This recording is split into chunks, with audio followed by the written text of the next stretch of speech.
什么呀？看视频。事情是这样的，我车子总是响，所以我说来找人修一下。他说骑上去看看哪里坏了，我给了他。结果没过一会，真正的老板回来了。他问我在这里做什么，我说是来修车子的。然后老板说我是修车的，你把车放哪了？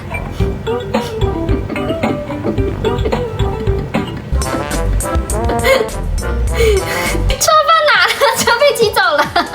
那个评论区 ，OK， 你就和他一样坐在这里等下一位。